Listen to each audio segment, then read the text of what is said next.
नमस्ते बच्चों।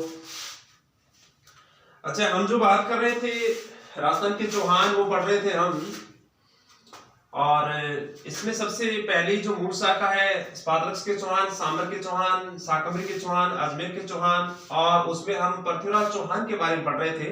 और पृथ्वीराज चौहान का हमारा ये टॉपिक हो गया, इसकी प्राथमिक समस्या, इसने नागार्जुन का दमन किया, वो कंप्लीट हो गया। और इसके बाद इसने कहते हैं कि भंडानको का दमन कर दिया, जो हरियाणा गुड़गांव का एक जातीय संगठन था। और फिर मैंने आपको इसके बारे में बताया था कि पृथ्वीराज चौहान ने चंदेलों का दमन किया था, मोहब्बा विजय किया था, यहाँ के शासक परवरिदेव को इसने हरा दिया था।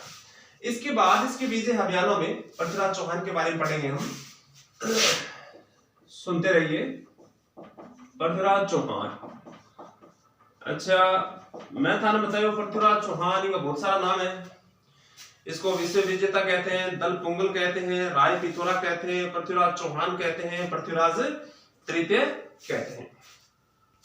पृथ्वीराज चौहान को टाइम भी मैं था बताया 1198 1192 त्राइन वो दूसरो युद्ध पृथ्वीराज चौहान और मोहम्मद गौरी के बीच में मोहम्मद गौरी विजय हो गया था। ठीक है। अच्छा, तो अब देखो हम जो बात करेंगे पृथ्वीराज चौहान के विजय अभियानों में, इसने चालुक्यों का दमन किया था। अगला इसका टारगेट था चालुक्यों का दमन, चालुक्यों का दमन। ठीक है, सुनता रहियो। अच्छा, चालुक्यों का दमन। वैसे चालुक्यों के साथ मैंने आपको उस दिन भी बताया था कि चौहानों के साथ हमेशा इनकी शत्रुता थी, एक वैमनस्यता थी, हमेशा इनका संघर्ष जारी रहता था। और साथ में इनका वैवाहिक संबंध भी था, वैवाहिक संबंध भी था, और दोनों राजवंशों के बीच शत्रुता थी। ठीक है। अब देखो क्या हुआ कि चालुक्य शासक भीमदेव सेकंड, नाम सुने हो, भीमदेव सेकंड था चालुक्य शासक, भीमदेव सेकंड। और अपरो चौहान, पृथ्वीराज चौहान हुई, पृथ्वीराज चौहान वो अजमेर को शासक, कटा को है अजमेर का शासक। ठीक है, अजमेर का पृथ्वीराज चौहान है और चालुक्य शासक भीमदेव सेकंड। अब देखो आगे बीच में जो संघर्ष को कारण है, इन दोनों के बीच में जो युद्ध का जो कारण रहा था। अब कैसे तो जनरली हम बात करते हैं तो दो राजाओं के बीच में एक साम्राज्यवादी भावना होती है। भीमदेव सेकंड आपको साम्राज्य बढ़ावा, पृथ्वीराज चौहान अपना साम्राज्य विस्तार करना चाहता है, दिग्विजय नीति से अपना रखी थी, तो पूरा मेरे कहने का मतलब विश्व विजेता बनने की भावना इसके दिमाग में थी पृथ्वीराज चौहान की। लेकिन फिर भी इसमें तत्कालीन जो कारण है, देखो एक राजकुमारी इंचिनी, कौन सी थी? इंचिनी एक राजकुमारी थी। और इंचिनी ये राजकुमारी कहते हैं कि आबू का एक शासक था, सांकला कहते हैं, जेत सिंह, दूसरा नाम है इसका जेत सिंह। और ये आबू की शासक जेत सिंह की पुत्री थी इंचिनी कुमारी। ठीक है। अब कहते हैं कि इंचिनी कुमारी जेत सिंह की पुत्री थी और भीमदेव सेकंड इससे विवाह करना चाहता था। किससे? इंचिनी कुमारी से। और ये कहते हैं कि पृथ्वीराज चौहान भी इससे विवाह करना चाहता था। दोनों का उद्देश्य एक क्यों, टारगेट एक क्यों, इंचिनी कुमारी। अब कहते हैं कि इंचिनी कुमारी इसको पसंद नहीं करती थी, और वो किसको पसंद करती थी? पृथ्वीराज चौहान। कहते हैं कि इसकी वीरता पर मुग्ध थी, इसकी वीरता से प्रभावित थी, पृथ्वीराज चौहान की वीरता से। और इंचिनी कुमारी कहते हैं कि इससे शादी करना चाहती थी। और पृथ्वीराज चौहान ने इंचिनी कुमारी से विवाह कर लिया था। और कहते हैं कि इस बात का पता जब भीमदेव सेकंड चालुक्य शासक को चला, तो कहते हैं कि इसने नाराजगी प्रकट की और दोनों के बीच में युद्ध का कारण बन गया था। ठीक है। और पृथ्वीराज चौहान ने कहते हैं कि भीमदेव सेकंड को पराजित कर दिया था, तो चालुक्यों का इसने दमन कर दिया था। ठीक है। अब सुनो, अब भीमदेव सेकंड, वैसे भीमदेव सेकंड पृथ्वीराज चौहान एक ये भी कारण मानते हैं कि इसने अपने पिता की हत्या का बदला लिया, क्योंकि भीमदेव सेकंड ने सोमेश्वर की हत्या की थी और सोमेश्वर ने जेत सिंह की सहायता के लिए आबू आया था। तो उसी समय सोमेश्वर की हत्या हुई थी, सोमेश्वर की हत्या भीमदेव सेकंड ने की थी। तो कहते हैं कि पृथ्वीराज चौहान ने भीमदेव सेकंड का दमन करके अपने पिता की हत्या का बदला लिया और इंचिनी कुमारी से इसने विवाह किया था। ठीक है। तो इस प्रकार से इसने चालुक्यों का दमन किया था पृथ्वीराज चौहान ने। ठीक है। अब देखो हम बात करते हैं, थोड़ा आगे बढ़ते हैं इस टॉपिक में। तो चालुक्यों का दमन हो गया। अब पृथ्वीराज चौहान कहते हैं कि रुकने का नाम नहीं ले रहा है, विजय अभियान इसके बढ़ते जा रहे हैं, पृथ्वीराज चौहान का कॉन्फिडेंस हाई होते जा रहा है, कहीं भी हारा नहीं। इसने नागार्जुन को दमन करियो, बाद में अपने जी का भंडानक है वो दमन कर दियो, बाद में चंदेल शासक परवर्ती देव ने हरा दियो और चालुक्य शासक भीमदेव सेकंड ने हरा दियो। तो पृथ्वीराज चौहान और कॉन्फिडेंस होते जा रहा था, इसका विजय अभियान आगे बढ़ता जा रहा था।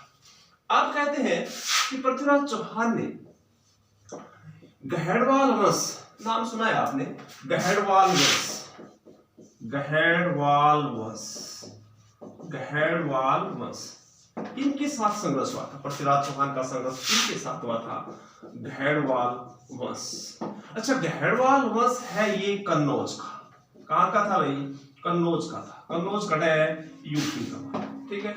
और कन्नौज का शासक था एक विजयपाल, क्या नाम था, विजयपाल। कन्नौज का शासक कौन था, विजयपाल था।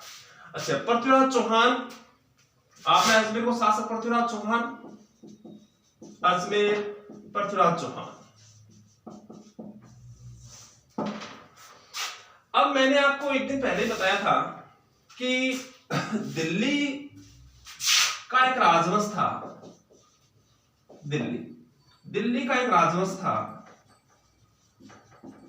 जो था तोमर राजवंश, दिल्ली में तोमर, और तोमर शासक था अनंगपाल तोमर, अनंगपाल तोमर ये शासक था।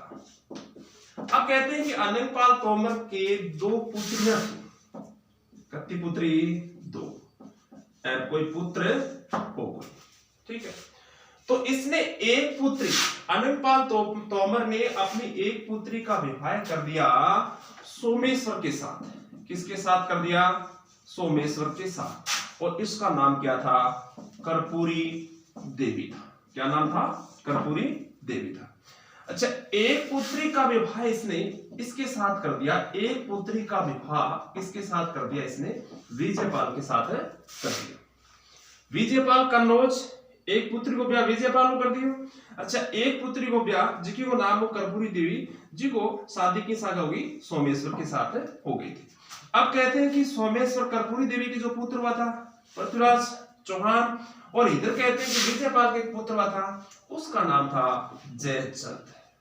इसका क्या नाम था, जयचंद। ये जयचंद सुना होगा आपने। अब कहते हैं पृथ्वीराज चौहान के कोई इसके अनंगपाल तोमर के कोई पुत्र नहीं था, तो कहते हैं ये अपना उत्तराधिकारी पृथ्वीराज चौहान को बनाना चाहता था, ठीक है।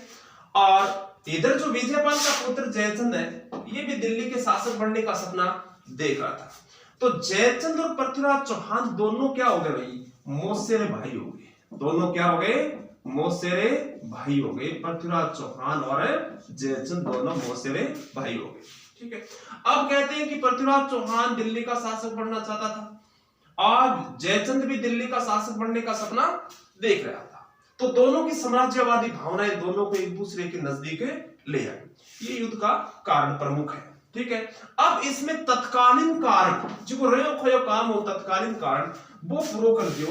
इन पुत्री एक स्योगिता, क्या नाम होगा, स्योगिता। जयचंद की पुत्री क्या नाम था, स्योगिता। तत्कालीन कारण, ठीक है, ये स्योगिता माना जाता है। समझ गए मेरी बात को इतनी। अब देखो मैं बताऊं था कि पृथ्वीराज चौहान और जयचंद के बीच संघर्ष के कारणों की हम बात कर रहे हैं। और जयचंद कन्नौज का शासक, जयचंद कहां का था, कन्नौज का शासक, विजयपाल का पुत्र जयचंद, ठीक है। और इसकी पुत्री कौन थी, स्योगिता थी। कौन थी, स्योगिता थी। अब कहते हैं कि अजमेर पृथ्वीराज, इनका भी दिल्ली आना जाना रहा था, और ये जयचंद की पुत्री स्योगिता, इनका भी दिल्ली आना जाना रहा था। अब दिल्ली के कहते हैं, दिल्ली में स्योगिता भी आती थी और चौहान भी आता था, और दोनों के बीच में प्रेम संबंध स्थापित हो गया। दोनों के बीच में प्रेम संबंध स्थापित हो गया था। अच्छा, प्रेम संबंध स्थापित हो गया। अब प्रेम संबंध स्थापित होता है था बेरो है काम खराब हुआ भी, बात को धीरे धीरे अब कहते हैं भी ईर्ष्या चुकता नहीं है। तो स्योगिता की हरकतों से जयचंद ने बेरो ला लिया। किसको? जयचंद को पता चल गया कि बिछोरी सागी जगह रही कोई। ठीक है, अब सुनो क्या हुआ कि जयचंद ने इस बात का पता चल गया कि जयचंद ने संगीता को रोका, लेकिन ये संगीता रुकी नहीं। अब कहते हैं कि जयचंद चौहान से बदला लेने की फिराक में था, भी चौहान से कैसे बदला लिया जाए।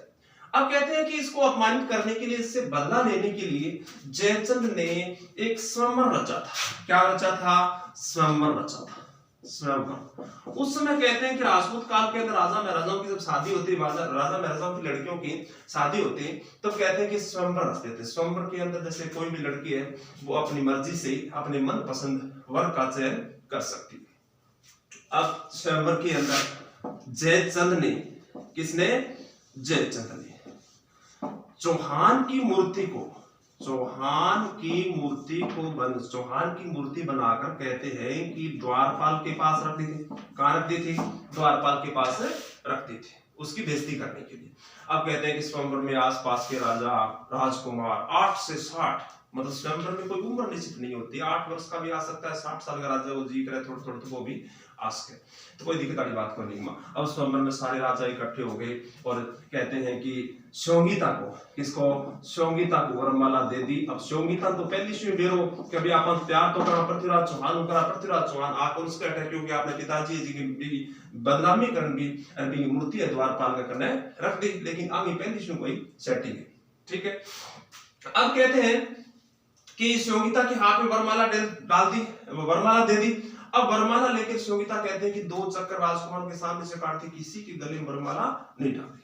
फिर कहते हैं कि संगीता तीसरा चक्कर जब लगाना शुरू किया, तीसरे चक्कर के अंदर कहते हैं किसी भी राजकुमार के गले में वरमाला डालना आवश्यक होता है। उस समय कहते हैं कि सारे राजकुमारों को इसने क्रॉस करते हुए और कहते हैं कि उससे स्वयंवर से बाहर आ गई और द्वार पर आ गई, और जहां चौहान की जो मूर्ति थी, वो चौहान की मूर्ति के कहते हैं कि गले में, मूर्ति के गले में वरमाला डालते, और कहते हैं उसी समय घटनास्थल पर पृथ्वीराज चौहान पहुंच गए और कहते हैं कि संगीता को घोड़े उठाकर अपनी राजधानी ले आए और कहते हैं कि पृथ्वीराज चौहान ने संगीता से गंधर्व विवाह किया था। कौन सा विवाह किया था? गंधर्व विवाह, जिसको प्रेम विवाह कहते हैं। ये विवाह जयचंद और संगीता के बीच में हुआ था। ठीक है, अब कहते हैं कि इस विवाह से जयचंद का दमन हो गया, पृथ्वीराज चौहान ने जयचंद को अपना दुश्मन बना लिया। तो इस प्रकार से पृथ्वीराज चौहान ने कन्नौज के गहड़वाल वंश के शासक जयचंद का दमन कर दिया था।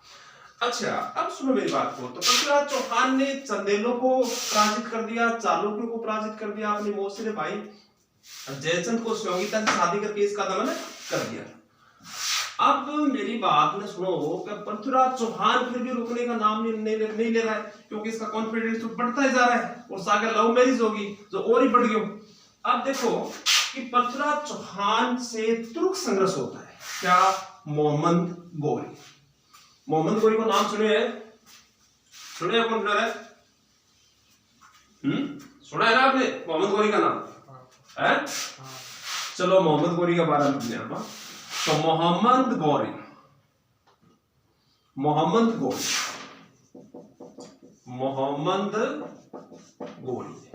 कहां का शासक था? गजनी का। कहां का शासक था? गजनी। और गजनी कहां है? अफगानिस्तान। और 1173 में यह गजनी का शासक बना था वो मोहम्मद गोरी। अच्छा, अपनो चौहान अजमेर का पृथ्वीराज चौहान दोनों के बीच में भी संघर्ष को जो कारण क्या मैं बात करांगा, तो भाई ये साम्राज्यवादी भावना राजा तो साम्राज्यवादी भावना रही हमेशा। मोहम्मद गोरी गजनी का 1173 में गजनी का शासक बन गया और पृथ्वीराज चौहान अजमेर का शासक। साम्राज्यवादी भावना दोनों के बीच में युद्ध का कारण। फिर कहते हैं कि वैसे मोहम्मद गोरी ने 1178 के अंदर भारत पर पहला आक्रमण किया था, गुजरात पर, और कहते हैं कि वहां अनहिलवाड़ा के युद्ध में पराजित होकर ये भाग गया था मोहम्मद गोरी। ठीक है, बाद में कहते हैं कि 1191 के अंदर जो दोनों की मुलाकात हुई और बिनके तराइन को पहलू युद्ध, तराइन का प्रथम युद्ध कब? 1191 के। ठीक है, अब कहते हैं कि मोहम्मद गोरी 1173 के अंदर गजनी का शासक बना। तराइन का पहला युद्ध 1191 में हुआ था पृथ्वीराज चौहान और मोहम्मद गोरी के बीच। और तराइन कहाँ है? हरियाणा। कहाँ है? हरियाणा। सुनो, अब देखो क्या हुआ कि मोहम्मद गोरी ने 1191 में भटिंडा पर आक्रमण कर लिया। भटिंडा, सरहिंद कहते हैं भटिंडा। और भटिंडा पर आक्रमण कर लिया तो कहते हैं कि पृथ्वीराज चौहान को यह बात अच्छी नहीं लगी थी, भटिंडा पर आक्रमण करना। और पृथ्वीराज चौहान को ये बात अच्छी नहीं लगी। फिर कहते हैं कि इसने गोरी ने भटिंडा पर आक्रमण करके कहते हैं कि आगे बढ़ा। और आगे बढ़कर कहते हैं कि 1191 में तराइन के मैदान में आ पहुंचा और किसको चुनौती दी? पृथ्वीराज चौहान। अब पृथ्वीराज चौहान कहते हैं कि इसके साथ एक गोविंद राय, दिल्ली का गोविंद राय जो इसका सेनापति था, ठीक है, और एक मेवाड़ का समर सिंह। अब कहते हैं कि गोविंद राय और अपनी सेना को लेकर पृथ्वीराज चौहान तराइन के मैदान में पहुंच गया था। और पृथ्वीराज चौहान ने तराइन के युद्ध में मोहम्मद गोरी को बुरी तरह से पराजित कर दिया। किसको? मोहम्मद गोरी को। किसने किया था? पृथ्वीराज चौहान ने। कौन से युद्ध में? तराइन के पहले युद्ध में। कब हुआ था? 1191 में। तराइन गढ़े हरियाणा। इतनी सी बात है, ठीक है। अब कहते हैं कि गोरी हार कर वापस गजनी आ गया और कहते हैं कि एक साल उसने जबरदस्त तैयारी की थी। और एक साल के बाद 1 लाख के लगभग सेना लेकर तराइन के मैदान में और आ गया था।